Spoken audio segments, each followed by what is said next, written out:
হু হু করে বাড়ছে রেলের ভাড়া, একই সাথে কমছে কি মানুষের জীবনের দাম।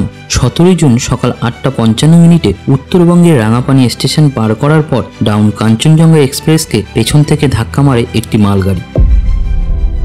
একই লাইনে এভাবে কি করে দুটি ট্রেন এত কাছাকাছি চলে এলো, কিভাবে ঘটলো এই অ্যাক্সিডেন্ট, সেই নিয়েই শুরু হয়েছে তদন্ত। কিন্তু তদন্ত শুরু হওয়ার আগেই প্রথমে মালগাড়ি ড্রাইভারের ওপর দোষ চাপিয়ে দেওয়া হয়। রেলের একটি সূত্র থেকে জানা গিয়েছে, সোমবার ভোর সকাল 5:30 থেকে রাঙাপানি এবং চটেরহাট অংশে স্বয়ংক্রিয় সিগন্যাল অকেজ ছিল। সোমবার সকাল 8:27 নাগাদ শিয়ালদাগামী কাঞ্চনজঙ্ঘা এক্সপ্রেস রাঙাপানি স্টেশন ছেড়ে এগোনোর পরই এই দুর্ঘটনার কবলে পড়ে। কাঞ্চনজঙ্ঘা এক্সপ্রেসকে রাঙাপানি স্টেশনে স্টেশন মাস্টার TA 912 ফর্ম দিয়েছিলেন।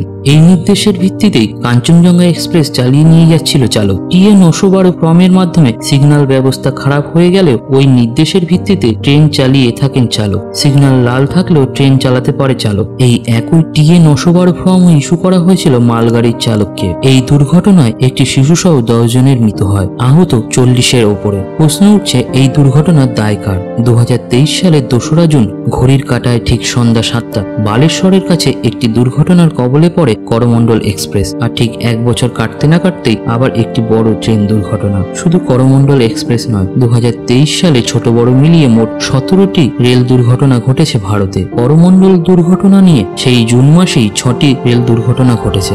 এত রেল দুর্ঘটনা, তবে কি শুধু মন্ত্রী আছে, রেল অনাথ হয়ে গিয়েছে?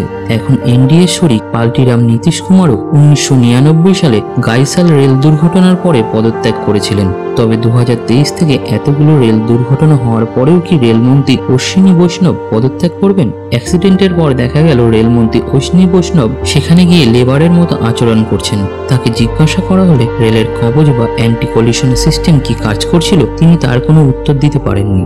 10 বছরে রেলের শুধুমাত্র 2% লাইনেই এই কবচ বা অ্যান্টি কলিশন সিস্টেম লাগানো হয়েছে।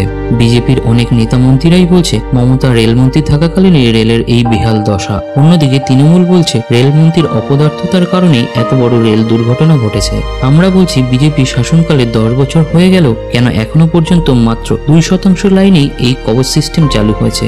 তবে কি চমক দেওয়ার জন্য নতুন নতুন বন্দে ভারত এক্সপ্রেস? এগুলি কি শুধুমাত্র মানুষের আইওয়াশ? আসলে রেলওয়ে সিস্টেম ভেতর থেকে পুরো ফোকলা হয়ে গিয়েছে।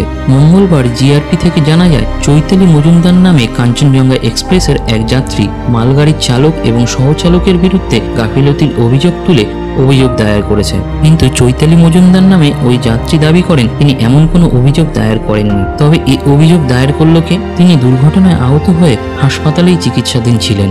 আপনাদের কি মনে হয়, কেন হলো এত বড় দুর্ঘটনা? কি পদক্ষেপ নিলে কমানো যেতে পারে কাঞ্চনজঙ্ঘা করমণ্ডল এক্সপ্রেসের মতো এত বড় রেল দুর্ঘটনা?